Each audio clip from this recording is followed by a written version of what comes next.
Vous vous demandez de quand date le premier robot? C'est toute une histoire qui a commencé il y a 3300 ans. Les ancêtres des robots furent les automates, des machines en mouvement préréglé qui exécutent toujours le même enchaînement. Le premier objet mécanique de ce type fut la clepsydre des Babyloniens qui remonte à 1400 avant Jésus-Christ. C'était une horloge qui servait à mesurer le temps grâce à l'écoulement de l'eau se versant d'un récipient dans un autre. Le premier automate faisant autre chose que marquer le temps a été créé par le philosophe, physicien, astronome, musicologue, mécanicien, mathématicien Archytos de Tarente en 4e siècle avant Jésus-Christ, un pigeon volant propulsé par de la vapeur.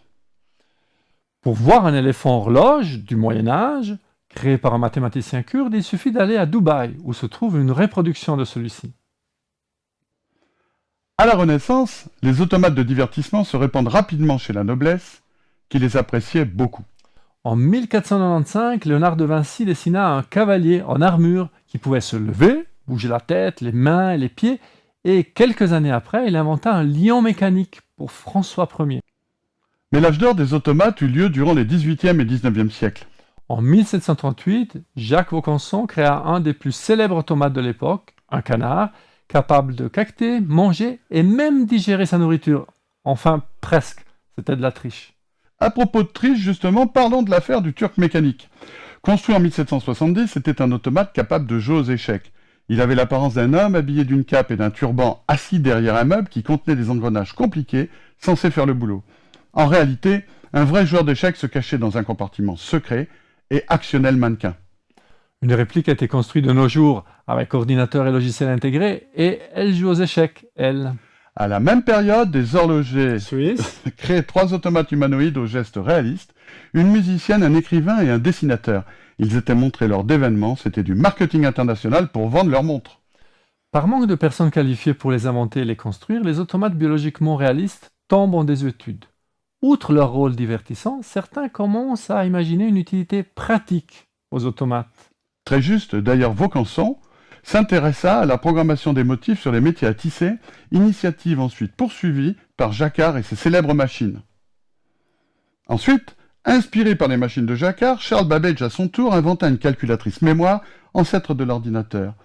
Babbage est aussi connu pour avoir eu une assistante très célèbre, Ada Lovelace, fille du poète Lord Byron, écrivain, mathématicienne et la première femme à avoir écrit un programme informatique, la première programmeuse au monde. Au début du XXe siècle, alors que l'intérêt pour les automates diminuait, apparurent les premiers robots, notamment celui qui est considéré comme le premier d'entre eux, en 1912, Electric Dog. Entre parenthèses, le mot robot n'existait pas encore, il n'est apparu qu'en 1920, dans une pièce de théâtre du tchèque Karel Čapek. En effet, les ingénieurs américains Hammond et Missner fabriquèrent, donc Electric Dog, une machine électrique à roues dont le mécanisme la faisait s'orienter vers des sources lumineuses. Le but était d'équiper des torpilles et des missiles de ce système afin qu'ils puissent atteindre automatiquement les batteries antiaériennes en se guidant avec leurs projecteurs.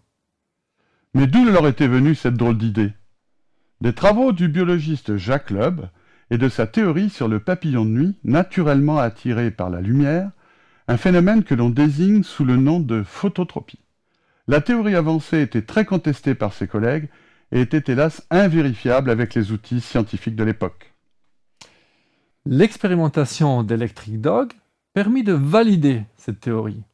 De même que les muscles du papillon de nuit s'activaient tantôt d'un côté de l'insecte, tantôt de l'autre afin de le guider vers la lumière, Electric Dog faisait de même avec les moteurs de ses roues pour guider le robot vers la source lumineuse repérée par ses capteurs de lumière. Le papillon et Electric Dog n'avançaient pas en ligne droite vers la lumière, mais en oscillant. Ainsi était prouvé que des mécanismes simples pouvaient engendrer des trajectoires complexes. Cette contribution d'Electric Dog à la science fut un véritable événement dans le monde scientifique et dans la presse, par l'originalité de l'invention elle-même et par son apport à la théorie si novatrice de Jacques Loeb.